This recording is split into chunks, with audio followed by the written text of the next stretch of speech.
자, 안녕하세요. 이번 시간에는 구글 스프레드시트를 활용한 데이터 분석 같이 공부해 보도록 하겠습니다.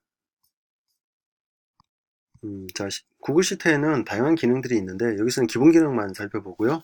여러분들 프로젝트 수행으로 해서 더 고급 기능들이 필요하면 유튜브에서 영상을 찾아보며 공부하면 되겠습니다. 자, 데이터 분석을 위해서 여러분들의 생활에 관한 데이터를 우리 설문으로 수집을 좀 해봤는데 성별, 전체 24명의 데이터가 들어왔고요. 남학생, 여학생 성별이 있고 인구 통계학적인 특성으로 그 다음에 일주일 동안에 아침을 먹는 횟수 뭐 0, 3회 이런 것들이 있죠. 하루의 평균 수면 시간, 그리고 방과 후에 평균 학습 시간, 그 다음에 자신이 건강하다고 느끼는 정도, 1이 매우 건강하지 못하다, 5가 매우 건강하다, 이렇게 한번 체크를 해봤습니다. 저녁에 주로 먹는 야식에 관한 것들도 가장 많이 먹는 야식, 그 다음에 코인 노래방 갔을 때 몇 곡 정도 부르나, 그것도 한번 체크를 해봤습니다. 자, 이렇게 뭐 아주 많은 데이터, 24명의 다양한 이 별량의 데이터들이 있으니 굉장히 많은 데이터인데, 그래도 이렇게 표로 한번 정리를 해보니까 뭔가 일목요연하게 정리된 느낌이 들죠. 그런데 그럼에도 불구하고 특징들이 잘 보이지 않습니다. 자, 특징을 좀 더 쉽게 보기 위해서는 이 표를 조금 더 정리를 할 필요가 있는데, 조금 더 정리하는 방법은 뭐 도수분포표 형태로 정리해도 되고요.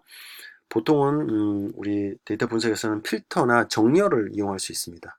자, 필터 기능을 한번 볼까요? 필터는 내가 원하는 것들을 걸러낸다는 얘기잖아요.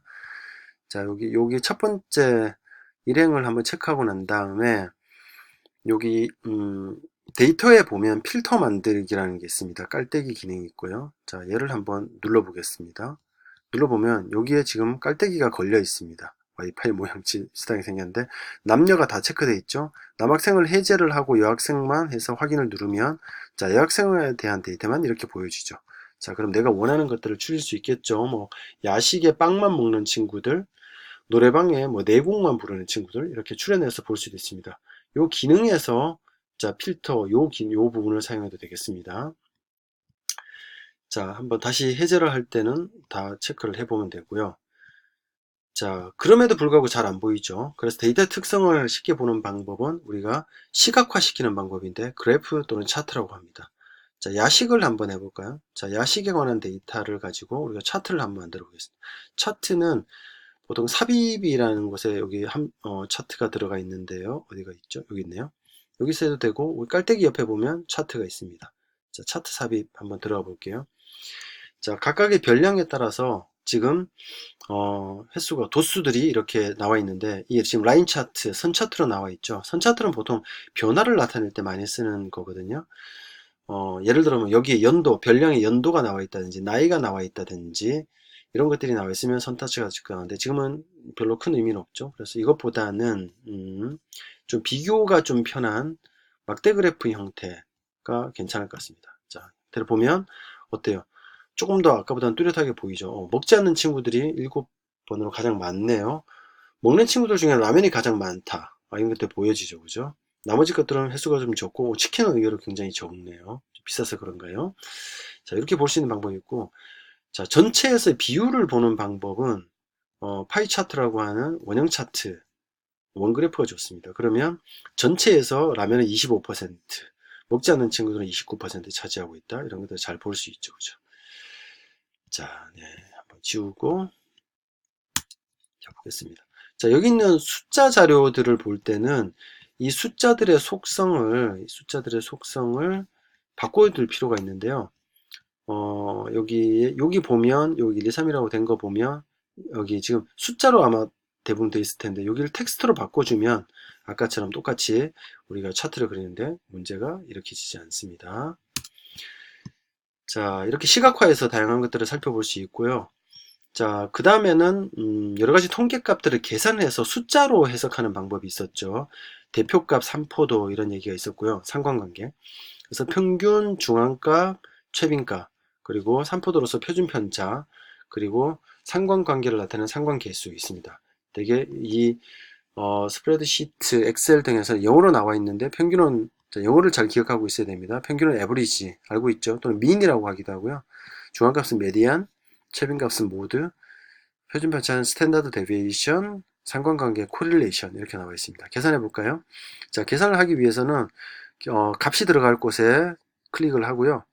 그 다음에 여기다 클릭을 한 다음에 여기 보면 삽입의 함수를 찾으면 되고요. 모든 계산은 함수에 들어가 있습니다. 여기 찾아도 되고, 여기 메뉴에 보면 요 기능이 있습니다. 시그마 요 기호로 된 거 함수를 체크를 하면 sum, 합계, 평균, 숫자, 도수를 세는 거 최대 최소는 많이 쓰이니까 여기 따로 나와 있습니다. 에브리지 한번 눌러 볼게요.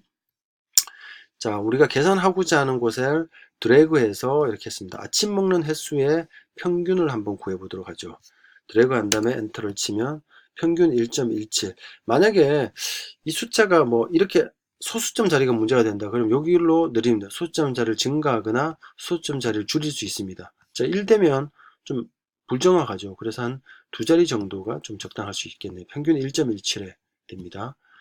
자, 중앙값 한번 계산해 볼까요? 중앙값 역시 함수에 중앙값은 이제 위에 없으니까 우리 통계로 들어가야 되거든요. 통계로 들어가 보면 중앙값은 메디안이라고 그랬죠. M으로 가볼까요?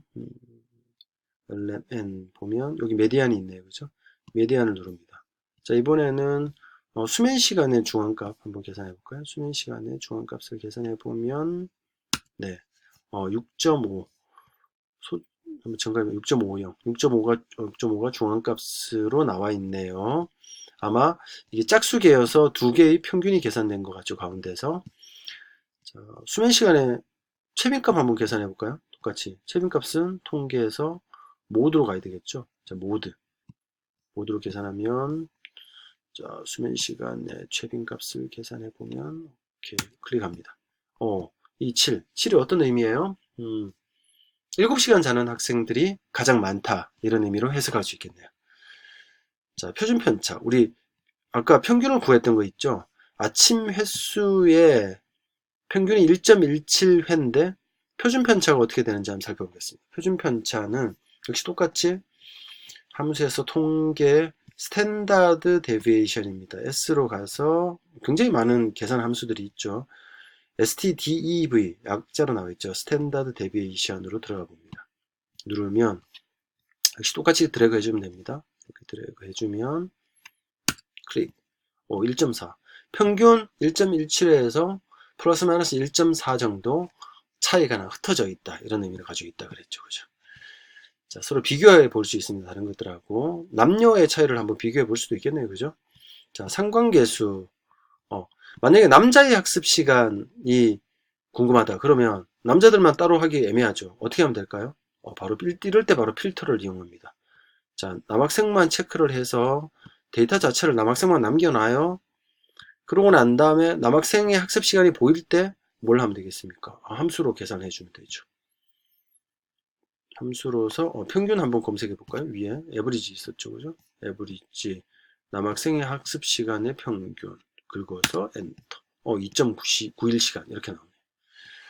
자, 상관계수. 자, 상관관계를 나타내 보는 역시 시각화 필터 한번 해제하고 먼저 갈게요. 둘 다 체크해 주고.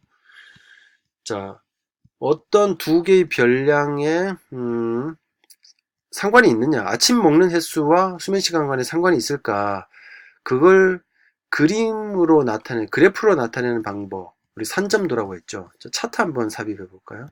차트에 선차트에서 쭉 들어가, 선차트가 아니라 분산형이라고 하는 점점점 있잖아요. 자, 점점점에 산점도를 한번 그려볼 텐데요. 네네. X축에 뭐가 들어가야 돼요? X축에 아침 먹는 횟수가 들어가면 좋겠죠. 그죠? 자, X축에 노래곡수가 아니라 얘를 수정해 볼까요? 네. 수정. X축에 아침 먹는 횟수를 한번 더 보겠습니다. 여기에 들어가고요.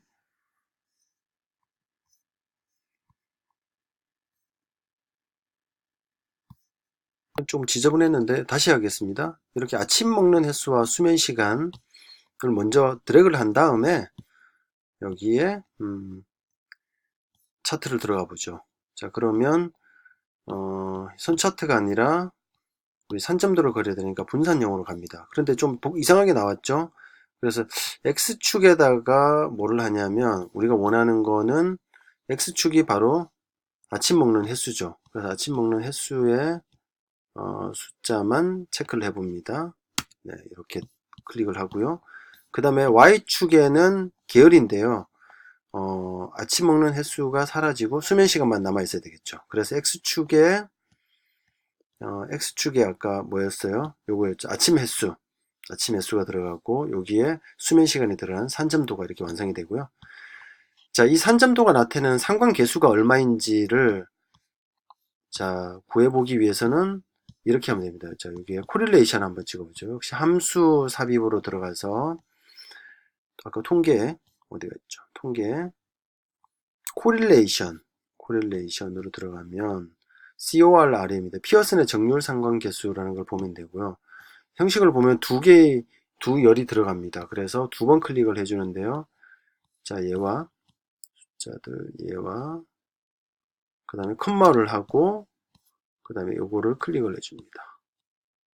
요거를 클릭을 딱 해서 해주게 되면 둘 사이에는 이 지금 산점도로 볼 때는 이런 정도의 관계들이 보였는데 정확하게 어느 정도 관계냐 통계적으로 숫자로 따질 때는 0.471 우리 0.3 이상이 되면 어느 정도 관계가 있다라고 얘기를 했죠. 그죠? 관계가 보통이다. 자, 그래서 이 정도 아침 먹는 횟수와 수면 시간 사이에는 어느 정도 상관관계가 있다. 이렇게 해석을 하면 되겠습니다. 자, 그 외에 다양한 것들, 여러분들 프로젝트에 필요한 것들은 우리 다른 유튜브 영상들을 찾아보면서 학습을 하면 됩니다. 자, 수업 시간에 좀 더 다양한 질문들을 가지고 통계량을 계산하는 방법, 그리고 그 의미들을 해석하는 것들을 같이 학습해 보도록 하겠습니다.